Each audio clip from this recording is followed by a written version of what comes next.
Hello everyone, আসসালামু আলাইকুম। বড়া পিঠা বানানোর জন্য আমি এখানে নিয়েছি জাল করে নেওয়া দুধ, নিয়েছি আমি 1 বাটি খেজুরের গুড়, আর লাগবে এখানে চালের গুঁড়ো। আমি সামান্য একটু পরিমাণে লবণ দিয়ে দিচ্ছি। মিষ্টি খাবারে লবণটা একটু দিতে হবে, নাহলে কিন্তু খেতে ভালো লাগে না।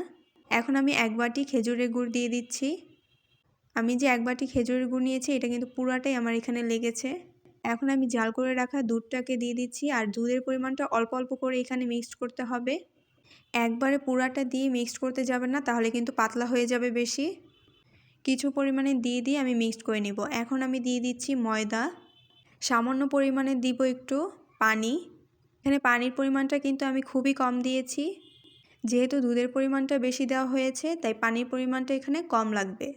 বড়া পিঠা বানানোর ক্ষেত্রে কিন্তু মিক্সটা অনেক সময় নিয়ে করতে হয়। এখন আমি আবার কিছুটা পরিমাণে দুধ দিয়ে ভালোভাবে মিক্সড করে নিচ্ছি। দিয়ে দিচ্ছি আমি এখানে 2 চামচের মতো চিনি। যেহেতু আমি খেজুরের গুড় ব্যবহার করেছি তাই চিনির পরিমাণটা অল্প দিলেই হবে। বেশ কিছু সময় ধরে আমি মিক্সড করে নেওয়ার পরে এখন 1 ঘন্টার জন্য রেস্টে রেখে দিব। 1 ঘন্টা পরে আমি এটাকে ভেজে নিব। চুলায় দিয়ে দিতে হবে বেশ কিছু পরিমাণে তেল। বড়া পিঠা ভাজার ক্ষেত্রে কিন্তু তেলটা একটু বেশিই লাগে, আর তেলটা ভালোভাবে একটু গরম করে নিতে হবে।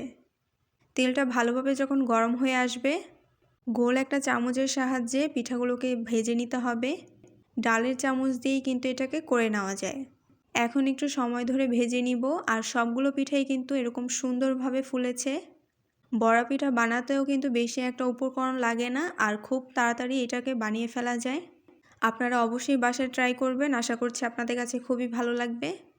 রেডি হয়ে গেল আমার ফুলকো ফুলকো বড়া পিঠা। দেখতে যেমন সুন্দর লাগছে, খেতেও কিন্তু খুবই মজা। আমি আপনাদেরকে চিড়ে একটা দেখাচ্ছি।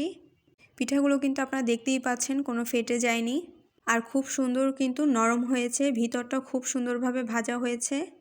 মজাদার এবং সহজ রেসিপি নিয়ে আবার চলে আসবো। সবাই ভালো থাকবেন। বাই।